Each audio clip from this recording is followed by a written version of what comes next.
un réseau d'éclairage public qui était déficient à plus de 25%, puisque notamment sur le parcours sportif de l'Oricisque, les câbles souterrains sont rongés par l'eau de mer. Et chaque réparation qu'on faisait ne durait que 48 heures. Aujourd'hui, en nous connectant au soleil, eh bien, on peut dire que le soleil ne se couche jamais à Pointe-à-Pitre.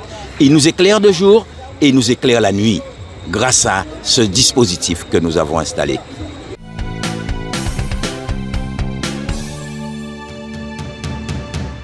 Absolument, pour moi ce soir c'est un jour historique. Historique à ma petite échelle personnelle, car comme vous savez, ça fait plus de 30 ans que je défends les énergies renouvelables et que je suggère aux décideurs publics de se connecter au soleil. Aujourd'hui, Pointe-à-Pitre donne l'exemple. Et pour moi, c'est du passage de l'écologie militante à l'écologie structurante. L'écologie au service d'une belle cause.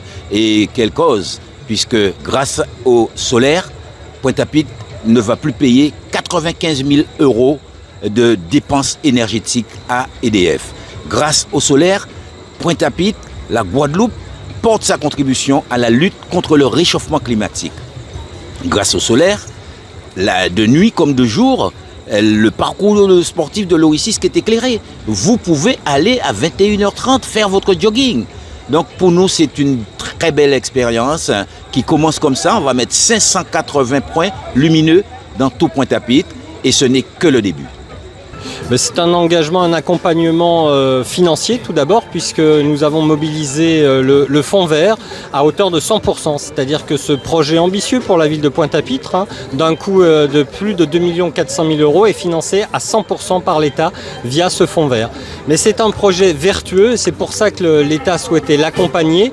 Projet vertueux parce qu'il s'agit de redonner de la qualité de vie aux habitants de Pointe-à-Pitre en améliorant cet éclairage.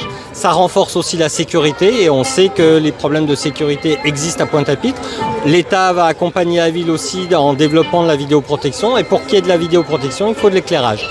Et puis c'est bien sûr un projet vertueux parce que c'est une énergie renouvelable puisque ces éclairages LED sont alimentés par de l'énergie solaire et on sait que la Guadeloupe dispose d'énormes ressources en la matière, que ce soit pour le solaire, que ce soit pour l'éolien, voire même pour la géothermie. Donc c'était important d'accompagner ce projet exemplaire qui montre bien que la ville de Pointe-à-Pitre bouge et reprend des initiatives pour améliorer la qualité de vie de ses habitants. Absolument, nous avons éclairé le cimetière de Pointe-à-Pitre qui est éclairé, le complexe Michel Benjamin à la plaine Grand Camp. Nous avons éclairé non seulement le parcours sportif de l'Oricisque, mais le boulevard Anne où nous sommes devant la mairie va aussi comporter des lampadaires solaires. Le quartier de Zamia qui est un peu excentré, ce qu'on dit la sortie sud-est, qui deviendra bientôt l'entrée sud-est de Pointe-à-Pitre, sera également éclairée au solaire. C'est 580 points lumineux pour commencer, mais nous allons en mettre d'autres. Et progressivement, aujourd'hui, c'est 2 832 000 € que nous avons pu récolter sur le fonds vert. Avec l'aide de l'État, nous avons pu le réaliser avec un financement à 100%.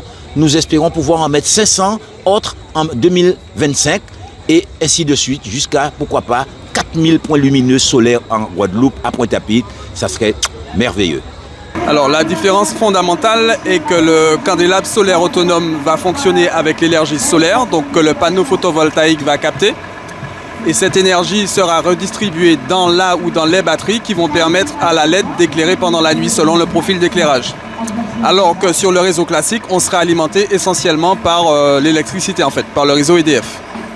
On économise l'énergie, en tout cas on est moins connecté au réseau électrique, donc comment dirais-je, on dispense moins de CO2 dans l'atmosphère et donc effectivement on se dirige vers une énergie vertueuse et durable et avec du matériel fiable et performant.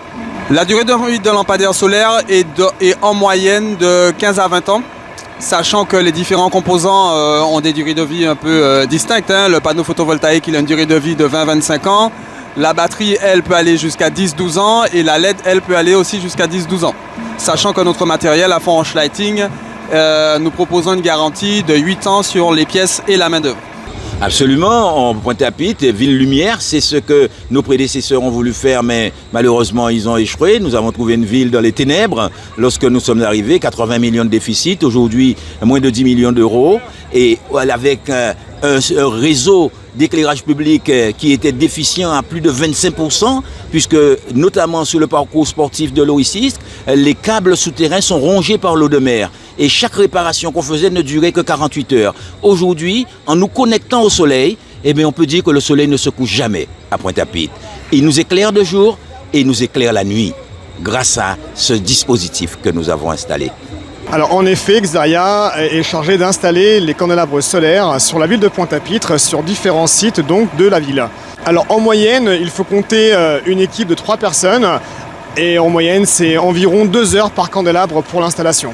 En tout, sur Pointe-à-Pitre, c'est 600 mâts installés.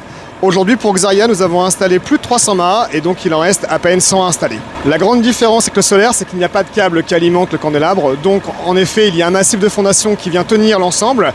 Et ensuite, il suffit de serrer donc, le candélabre sur le massif de fondation, le mettre en service.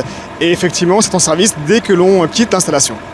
Eh bien, nous avons mangé notre pain noir pendant les 4 premières années de la mandature et les 2 qui nous restent, on a tellement demandé de sacrifices au point 3 pour résorber le déficit qu'aujourd'hui, nous nous mettons en mode projet, en mode investissement. Et avec ce premier investissement de 2 832 000 euros d'éclairage solaire, nous allons emboîter le pas avec la place de la Victoire, où là aussi, nous avons eu une subvention de 1 600 000 euros qui nous permet déjà de faire les premières études, de réhabiliter les installations pour les enfants, les jeux d'enfants qui sont sur la place de la Victoire, le cinéma de la Renaissance aussi, où nous avons participé aux travaux de préparation. Eh bien, le cinéma devrait normalement être reconstruit entre maintenant et 2025. Nous espérons l'inaugurer avant 2026. Outre la place de la Victoire et la Renaissance, le projet auquel nous tenons particulièrement et qui est en train de sortir, il nous a fallu 1 année pour obtenir de l'État une convention pour gérer le secteur du tennis club de la Marina qui se trouve à Bas-du-Fort.